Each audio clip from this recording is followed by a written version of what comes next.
Good evening guys, welcome to study with Sunita channel में। एक बार फिर से आपका स्वागत है हमारे channel study with Sunita channel में। गाइस, आज की जो क्लास है जो 21 जनवरी 2024 के लिए जो आपका होने वाला है, मैं वो ग्रामर हिंदी ग्रामर का वो बेसिक क्लास लेकर आई हूँ जो आपको मैं बस केवल टिप्स एंड ट्रिक्स के साथ आपको वो सिलेबस जो आपके सिलेबस में जो है वो बताऊंगी, ताकि आपके एग्जाम्स के लिए बेनिफिट्स हो, केवल सीटेट एग्जाम के लिए। क्योंकि अदर एग्जामों में आपको पूरा लॉन्ग वीडियो, आपको पूरा डिटेल से मैंने वीडियो बनाया है और पढ़ाया है, ठीक है। लेकिन इसमें जितना पूछता है उतना ही आप जानिए और ट्रिक करने के लिए, ठीक है। जैसे इसमें क्वेश्चन पूछता है जैसे जैसे उसी में, बस जितना आपके सिलेबस है मैं उतना ही इसमें पढ़ाऊंगी, उतना ही आपको बताऊंगी।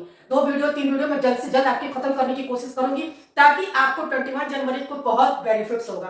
केवल आप मेरा वीडियो देख कर देखिएगा, आपको इससे 15 मार्क्स में से आपको 30 मार्क्स तो मिलना ही मिलना है, क्योंकि मैं बहुत इजी वे में बताऊंगी आपको और आपको पूरा सिलेबस कवर कर दूंगी, ठीक है। तो चलिए स्टार्ट करते हैं। सबसे पहले आपका उसमें आता है उपसर्ग और प्रत्यय, ठीक है ना। 1 नंबर 2 नंबर का उपसर्ग प्रत्यय आता है। तो आपका जो भी उसमें क्वेश्चंस रहते हैं पैराग्राफ में दिया रहता है और उसमें से पूछता है कौन सा उपसर्ग कौन सा प्रत्यय है, न कि आपको उसका परिभाषा पूछता है, न उसका वाक्य देख के उसमें ये पूछता है, ऐसा कुछ नहीं पूछता है। केवल पैसेज में देख के आपको पूछता है, तो आपको उतना ही जानना है, क्योंकि पूरा डिटेल आपको जानने के लिए अदर एग्जाम अगर आप देते हो तो ठीक है, उसके लिए अलग से वीडियो बना हुआ है। लेकिन सीटेट के लिए सिर्फ आप बस उतना ही जानिए जितना आपके एग्जाम के लिए जरूरत है। चलिए स्टार्ट करते हैं। सबसे पहले उपसर्ग। उपसर्ग से क्वेश्चन पूछेगा, आप कैसे उपसर्ग का ट्रिक लगाना होगा, कैसे आपको आंसर करना होगा। देखिए उपसर्ग क्या होता है, वे शब्दांश, ठीक है ना, वे शब्दांश जो किसी शब्द के आगे जुड़ते हैं। देखिए अगर उपसर्ग पढ़ेंगे तो उपसर्ग में भी कई प्रकार के, हिंदी उर्दू और अरबी बहुत तरह के, लेकिन हमको इस सबसे डिटेल जानने से कोई मतलब नहीं है, क्योंकि इस तरह से डिटेल वो पूछेगा नहीं। केवल वो पूछेगा उसमें से वर्ड्स देके, शब्द देके ये कौन सा उसमें इसमें उपसर्ग है उसमें, ठीक है। इतना ही, तो आप भी उतना ही जानिए, ठीक है, हम एग्जाम के लिए, क्योंकि ये वीडियो सिर्फ आपके सीटेड एग्जाम के लिए जो आपके 1 हफ्ते बाद होने वाला है, ठीक है। आई थिंक आपको 1 हफ्ते बाद 10 दिन बाद होने वाला, उसी तक बस उतना ही तक सीमित के लिए है, ठीक है ना। तो आरंभ में लगकर, ठीक है, यानी कि वो शब्द जो किसी शब्दांश के जो आरंभ में लगकर जिसका अर्थ बदल देता है वही आपका उपसर्ग होता है। परिभाषा भी आपकी यही कही, वे शब्दांश किसी शब्द के आरंभ में लगकर उनके अर्थ में विशेषता ला देते। देखिए आपको पूरी नॉलेज के लिए, ठीक है, किसी भी चीज के लिए पूरी नॉलेज के लिए विस्तार से पढ़ने के लिए आपको पूरी समय पहले से ही आपको वीडियो को पूरा देकर अच्छे से डिटेल्स पढ़ना चाहिए। ये सीट एग्जाम के लिए चाहे अदर एग्जाम जो भी आप और दें, लेकिन कम समय में हमको अच्छी तैयारी के लिए टिप्स एंड ट्रिक्स के साथ ये वीडियो है, ठीक है। क्योंकि आपका एग्जाम 1 हफ्ते 21 को है, आपकी एग्जाम आपके 1 हफ्ते बाद है, तो 1 हफ्ते में हम कैसे तैयारी करते हिंदी की 15 नंबर की कि हमको 15 में 15 आ जाए, 15 में 15 नहीं तो कम से कम 14 तो आ ही जाए, इस तरह की तैयारी होनी चाहिए। बाकी 15 नंबर तो आपका पैडागोजी होता है, ठीक है ना। वही मैं बेसिक ग्रामर आपको पढ़ा रही हूँ जो आता है और जिस तरीके से पूछा जाता है। तो आरंभ में लग उनके अर्थ, वो शब्द, ठीक है ना, जो देखिए वे शब्दांश जो किसी शब्द के आगे लगकर उसका अर्थ बदल देता है, ठीक है ना, उसी को हम उपसर्ग कहते हैं। परिभाषा तो परिभाषा आपकी नहीं पूछती, लेकिन परिभाषा आपको इसलिए जानना है कि उस उपसर्ग को छांटने के लिए, समझने के लिए परिभाषा नहीं पूछता है, केवल आपको पैराग्राफ में उपसर्ग ही पूछता है। वे शब्दांश जो किसी शब्द के आरंभ में लगकर उनके अर्थ को विशेषता में ला देता है, वो शब्द को आप उसको जोड़कर उसकी विशेषता में ला देता है। जैसे उदाहरण में देखिए किस तरह के उपसर्ग, उपसर्ग बहुत है, ठीक है। मैंने कुछ लिखा है आपको समझाने के लिए, तो आपको जब समझाने के आप जब ये समझ जाएंगे, जब एग्जाम में आएगा तो अपने आप कर लोगे, ठीक है। जैसे देखिए अति, अधि, अनु, अप, अभि, अव, आ, इस तरह सु, इस तरह के उपसर्ग होते हैं। जब आपको शब्द दिया रहेगा, इस तरह का आपको शब्द दिया है अतिशय, इसमें आपसे पूछ देगा कि इसमें उपसर्ग बताइए कौन सा है, तो आप बता दोगे, क्योंकि स में आगे जुड़ के ये अति लगा है, तो अतिशय हो गया, अत्यधिक, ठीक है ना। इसी का देखिए एक हो गया अति, मतलब अधिक बहुत अत्यधिक, और हम बदल के अतिशय अत्यधिक, अत्यंत में भी बहुत ज्यादा जैसी बात हो गई। तो यहाँ भी देखिए अत्य, यहाँ पे अत्य, ठीक है। तो अत्य से ही जुड़ के अतिशय और अत्यंत 2 शब्द मैंने लिखा है यहाँ पे, ठीक है। तो आपको वो शब्द दे देगा और इसमें पूछ देगा कौन को, इसमें से उपसर्ग बताइए, तो आपको झट से बता देना ये अति है या अत्य हो गया, ठीक है ना। उसी तरह से आपको देखिए आदि, ठीक है, आदि है। अब आदि से जो शब्द बना है अधिक और अधिकार, अब इसमें आपको अधिकार अगर शब्द दे देता है और पूछ देता है कि इसमें उपसर्ग बताइए, तो आपको बताना होगा आदि उपसर्ग है, ठीक है ना। यह आ से शब्द अगर बना और पूछा जाएगा कि आज उपसर्ग बताइए, तो आप, ठीक है, बस आपको वो शब्द दे देगा और आप इतना बस याद रखिएगा, नहीं कुछ भी समझ में आता तो इतना समझ लीजिएगा, जो शब्द दिया रहेगा, जो शब्द का मूल शब्द जो रहेगा, जो आगे जो जुड़ा रहेगा, जो आगे बना रहेगा शब्द, वही आपका उपसर्ग हो जाएगा। बस इतना ही समझ लीजिए, यही आपके लिए काफी, यही आपकी ट्रिक है कि जब उपसर्ग पूछ देगा समझ लीजिए आगे जो जुड़ा रहेगा वही होगा आपका उपसर्ग। ठीक है, अब आते हैं प्रत्यय पे, तो उसके जस्ट उल्टा, उपसर्ग भी आगे जुड़ता है और इसमें शब्दांश के पीछे जुड़ता है। ठीक है, यानी कि जो मूल शब्द होता है उसके पीछे जुड़ता है। देखिए इसमें उपसर्ग में और प्रत्यय, ये दोनों में एक शब्द होगा कि किसी किसी में उपसर्ग और प्रत्यय दोनों ही जुड़ा, जैसे अपमानित, अपमानित जो शब्द है आपके इसमें उपसर्ग और अपमानित, ठीक है ना, तो अब आपका उपसर्ग हो जाएगा, माँ आपका मूल शब्द तो मानित, इत जैसा इसमें आपका प्रत्यय हो जाएगा। ये ऐसे कुछ कुछ शब्द ऐसे भी होते हैं जिसमें आपके उपसर्ग और प्रत्यय दोनों जुड़ते हैं, मगर इतना नहीं पूछता है, लेकिन जानने के लिए आप जान, हो सकता है पूछ दे। ठीक है ना, तो प्रत्यय में देखिए ओके बाद में जुड़ने वाले, ये पहले जुड़ते हैं, ये बाद में जुड़ने वाले जो शब्द होते हैं वो क्या होते हैं, आपके शब्द आपके प्रत्यय होते हैं। जैसे देखिए ये वाला, हार, आऊ, आक, आका, आड़ी, आलू, आप बहुत शब्द हैं, बस आपको ट्रिक जानना है कैसे पहचानना है आपको। ठीक है, आपको बस पैराग्राफ में वो पूछ देगा ये इसमें प्रत्यय बताइए, इसमें उपसर्ग बताइए, बस उतना ही जानिए एग्जाम के लिए, क्योंकि बेसिक ग्रामर की बात है, क्योंकि बाकी डिटेल तो बहुत वीडियो बना हुआ है और आप पढ़िए उसको। ठीक है, लेकिन आपको एक हफ्ते की तैयारी में कैसे होगी, ऐसे होगा। ठीक है, अब मान लीजिए वाला से शब्द बना है पढ़ने वाला, तो पढ़ने वाला तो आपका पहला शब्द हो गया, तो वाला आपका पीछे होता है ना आपका, तो ये हो गया आपका, क्या हो जाएगा, ये आपका ये आपका प्रत्यय हो जाएगा। ठीक है, उसी तरह से हार, पालनहार। ठीक है, आऊ, बिकाऊ, जब आप उच्चारण करेंगे, उच्चारण से भी आप देखिएगा जो आपका उच्चारण करने में उच्चारित जो होता है और प्रत्यय जो निकलता है जो आपका अंत में वो वही होता है। जैसे पढ़ने वाला, वाला हो गया अंत में, पालनहार, हार, यहां बोलेंगे बिकाऊ, आऊ होगा, ये देखिए। ठीक है, चालाक, आक, यहां हो गया। फिर लड़ाका, आका का लड़ाका, फिर आड़ी यानी कि अनाड़ी, फिर है आलू, झगड़ालू, आलू, आऊ, ठीक है ना, उड़ाऊ। ये वो शब्द हैं कि मैंने उदाहरण सिर्फ आपको दिया है, आपको ये उदाहरण दिया कि आपको समझने के लिए एग्जाम में जब आप समझ लिए कि उपसर्ग क्या होता है, प्रत्यय क्या, तो जैसे भी जैसा भी क्वेश्चन देंगे आप कर लोगे। ठीक है, तो ये आपको टिप्स जानना है कि मतलब क्या क्या उपसर्ग होता है और क्या प्रत्यय होता है। उपसर्ग आगे जुड़ने वाले शब्दांश, वो मूल शब्द में जो शब्दांश आगे जुड़ते हैं वो आपके उपसर्ग होते हैं, और प्रकार तो बहुत होते हैं लेकिन ये आपको नहीं जाना, वो नहीं पूछता है, बस इसमें उस शब्द में जैसे इसमें पूछ दिएगा अतिशय में, इसमें उपसर्ग बताइए तो आप बता दीजिएगा अतिशय। ठीक है, उसी तरह से प्रत्यय में कि शब्दों के बाद में जुड़ने वाले जो होते हैं वो क्या होंगे, आप सब प्रत्यय कहते हैं। ठीक है, तो जैसे अब ये दे दिया, शब्द दे दिया आपको पढ़ने वाला, इसमें पूछ दिया आपसे कि प्रत्यय कौन सा है, तो वाला। अगर इसमें पूछ दिया बिकाऊ में कि आप प्रत्यय बताइए, तो आऊ। ठीक है, यही पूछता है और यही आपको जानना भी, ज्यादा कुछ जानने की जरूरत नहीं, क्योंकि कम समय में अधिक जानकारी की तैयारी करने के लिए यही ट्रिक है। ठीक है, बाकी तो बहुत पूरे इसके डिटेल्स तो है ही।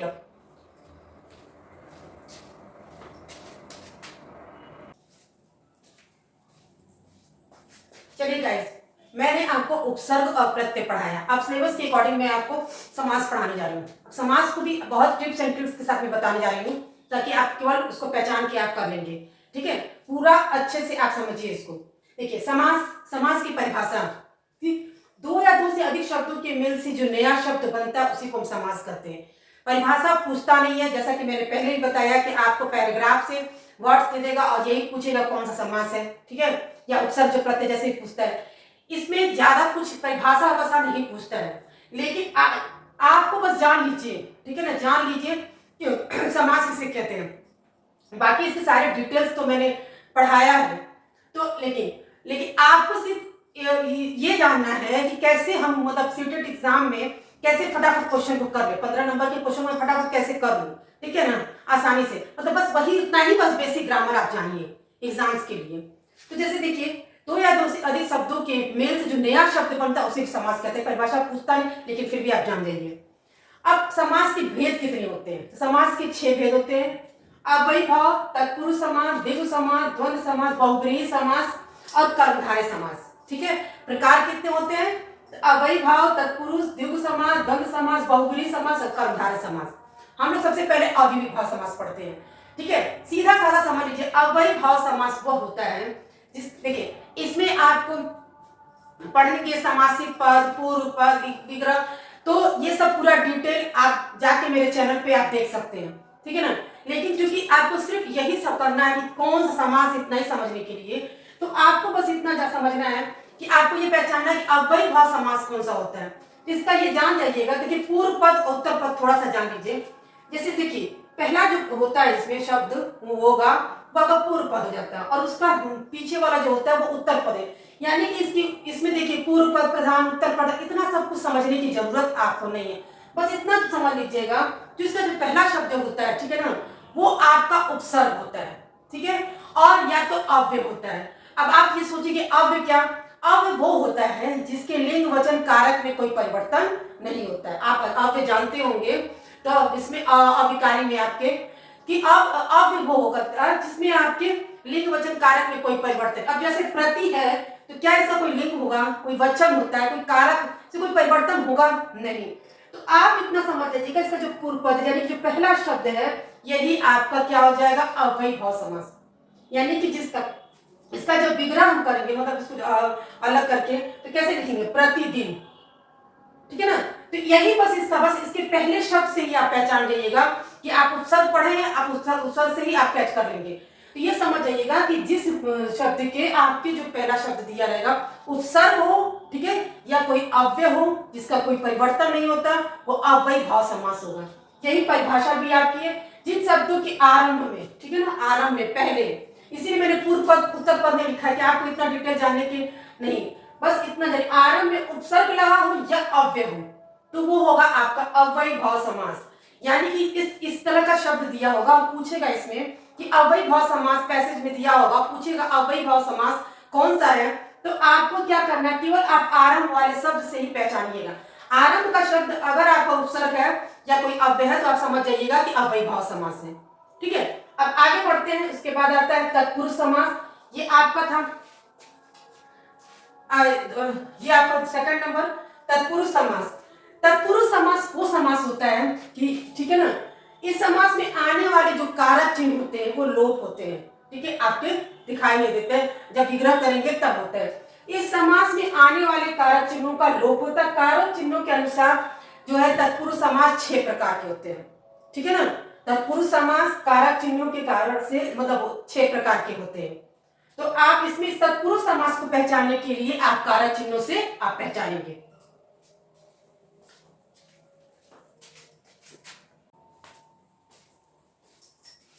चलिए गाइस, हम लोग पढ़ते हैं तत्पुरुष समास के जो कारक चिन्हों के अनुसार 6 भेद। ठीक है ना, आपको मैंने तत्पुरुष समास को पढ़ाया, इसमें कारक चिन्ह लोप होते हैं। ठीक है, लेकिन कारक चिन्हों के लोप होने के कारण, यानी कारक चिन्हों के कारण आपको 6 भेद उसके होते हैं। ठीक है, लेकिन इसमें आपको, जैसे आप उसमें कारक चिन्ह वर्ग कर्ता ने कर्म को, लेकिन इसमें कर्ता को छोड़कर है, इसमें कर्ता को छोड़ के है। ठीक है, तो कर्ता को छोड़कर है, उसके बाद इसमें 6 भेद आपके हैं तत्पुरुष समास के। उसमें जो आपके जो कारक चिन्ह है उसके अनुसार आपको समझना होगा। जैसे देखिए कर्म तत्पुरुष समास में आपका जो कारक चिन्ह है को है।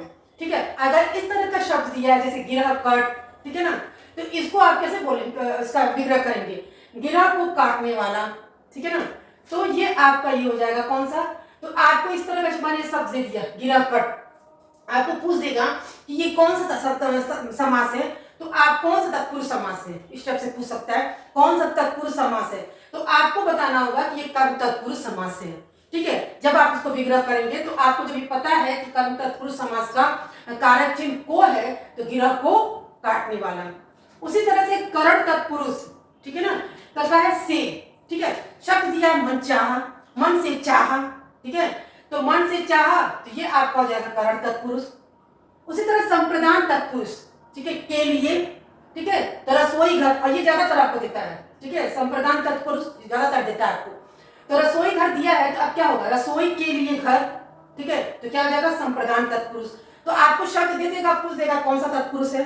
ठीक है, अपदान अलगाव की यहां बात होती है, क्या होगा, देश निकला, देश से निकला।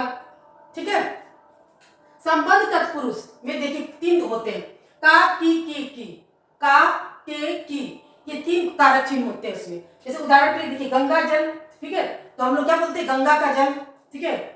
फिर दीनानाथ, दीनों के साथ, ठीक है। उसके बाद है आपका अधिकरण तत्पुरुष, जिसमें कि में और पर दो होते हैं कारक चिन्ह, में और पर। नगरवास, नगर में वास, और पर आप पर बीती, आप बीती, आप पर बीती। तो इन कारक चिन्हों के कारण आपको तत्पुरुष समास को पहचानना पड़ेगा। 6 भेद होते हैं, ठीक है, कर्ता को छोड़ के 6 भेद होंगे। कर्म तत्पुरुष के को होगा, करण तत्पुरुष के से होगा, संप्रदान तत्पुरुष के लिए होगा, अपदान के लिए से, संबंध का के की, अधिकरण का में पर। इन्हीं से आपको तत्पुरुष समास के पहचानना होगा। ये थोड़ा सा आपको ध्यान देके पढ़ना होगा, बस इसको कारक चिन्ह को समझ लीजिएगा, आप कर लीजिएगा। उसके बाद आता है द्विगु समास। द्विगु समास का सब आपको बस यही समझना है, जिस पहला जो शब्द उसका होता है वो हमेशा संख्यावाची होता है।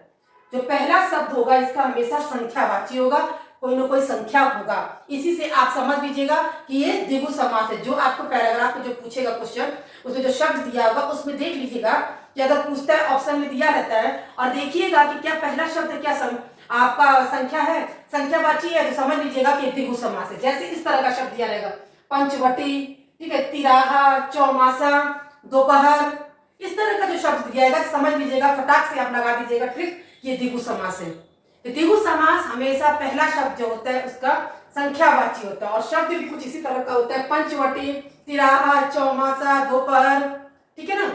ये आपको समझ में आ गया द्विगु समास। उसके बाद आता है द्वंद्व समास। द्वंद्व समास में क्या होता है कि योजक चिन्ह लगा रहता है, ठीक है, हमेशा से आप देखिए योजक चिन्ह लगा रहता है। लेकिन जब विग्रह करेंगे तो उसमें एक चीज और आपको ध्यान देना होगा कि जब उसमें या तो और, अथवा, या, एवं लगता है, मतलब आप जब उसका विग्रह करेंगे योजक चिन्ह लगा रहेगा तो या, अथवा, और, एवं, ठीक है। तो लेकिन आप केवल इसी से भी पहचान जाएंगे कि द्वंद्व समास का 2 ट्रिक देख लीजिए।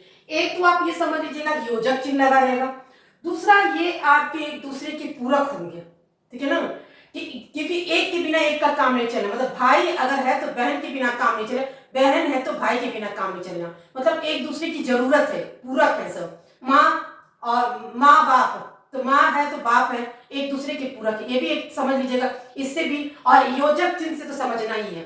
जब इसको आप अलग करिएगा, जब इसको विग्रह करिए तो क्या लिखेंगे आप, भाई और बहन, ठीक है ना। गंगा यमुना है, गंगा और यमुना, माँ और बाप। उसी तरह के और भी शब्द जिसमें हो गए जहां पे आपको अथवा भी लग सकता है, या भी हो सकता है, एवं भी हो सकता था। तो ये गाइस था ना आपके तत्पुरुष समास और ये द्विगु समास, द्वंद्व समास।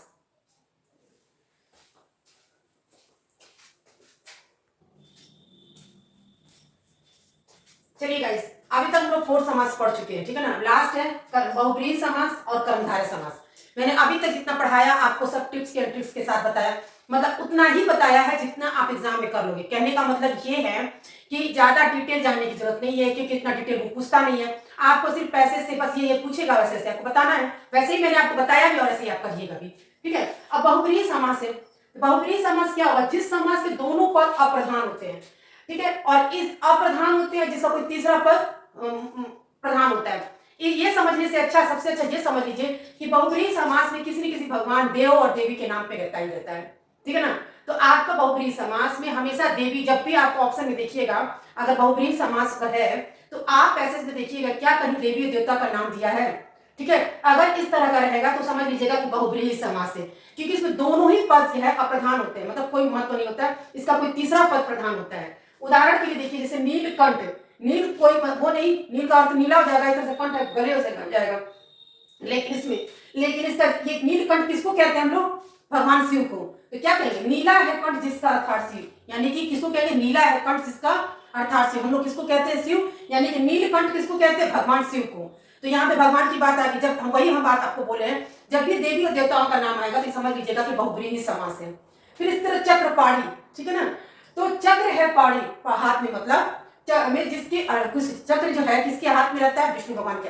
तो जब चक्र पाणी आएगा, ये तो बहुत कॉमन शब्द है, आता ही आता है। चक्र है पाणी, यानी कि जिसके हाथ में चक्र है वो किसको कहते हैं हम लोग, विष्णु भगवान को। तो ये बहुब्रीहि समास समझने के लिए आप ये समझ जाइएगा ज्यादातर देवी और देवताओं के नाम पे रहता है, और इसके दोनों पद प्रधान नहीं होते, कोई तीसरा पद प्रधान होता है, ठीक है ना। फिर आपका लास्ट सबसे कर्मधारय समास। इस समास के उत्तर पद प्रधान होता है, ठीक है ना। और विग्रह करते समय दो पदों के बीच में या तो के समान या है जो आएगा। इसका जो उत्तर पद यानी कि दो पद होते हैं ना, पूर्व पद उत्तर पद, इसका यानी पीछे वाला जो पद होता है यानी कि इसको उत्तर पद वो प्रधान होता है। लेकिन जब विग्रह करेंगे तो या तो के समान से होगा तो है जो होगा। जब भी आप विग्रह करके देखिएगा, अगर विग्रह करने पे के समान जो है जो आएगा तो समझ लीजिएगा कर्मधारय समास होगा, ठीक है ना। जैसे देखिए कमल नयन, ठीक है, ये शब्द है आपका कमल नयन, कमल के समान नयन, ठीक है ना। और एक ये भी समझ लीजिए कर्मधारय समास में जो है उत्तर पद की जो प्रधानता वो बताता है, आपकी विशेषता बताता है। अब जैसे देखिए कमल नयन, तो कमल के समान नयन यानी आंखों की क्या विशेषता बताता है कि नयन की कमल के जैसा है, यहाँ विशेषता बता रही है ना। तो ये इस तरह से भी समझ लीजिएगा कि कर्मधारय समास में जो है आपको क्या है विशेषता भी बताती है। ये उत्तर का क्या आपका क्या है विशेषता बताए, उत्तर पद की विशेषता ही बताए। इस तरह से भी समझ सकते हैं। और दूसरा ये भी समझ सकते हैं जब विग्रह करने पे के समान जो है या जो आएगा तो समझ लीजिएगा कि कर्मधारय समास है। नीलकंठ, नीला है जो कंठ, ठीक है, यहाँ पे देखिए है जो आ गया, यहाँ आ गया के समान आ गया। एक बार फिर से समझ लीजिए बहुब्रीहि समास को। बहुब्रीहि समास यानी कि ज्यादातर आप देवी देवताओं के नाम पे होता है, इस तरह से समझने के लिए है, ठीक है। इसके दोनों पद प्रधान नहीं होते, कोई तीसरा पद प्रधान होता है। जैसे नीलकंठ है तो नीला है जो कंठ किसका, भगवान शिव को हम लोग कहते हैं।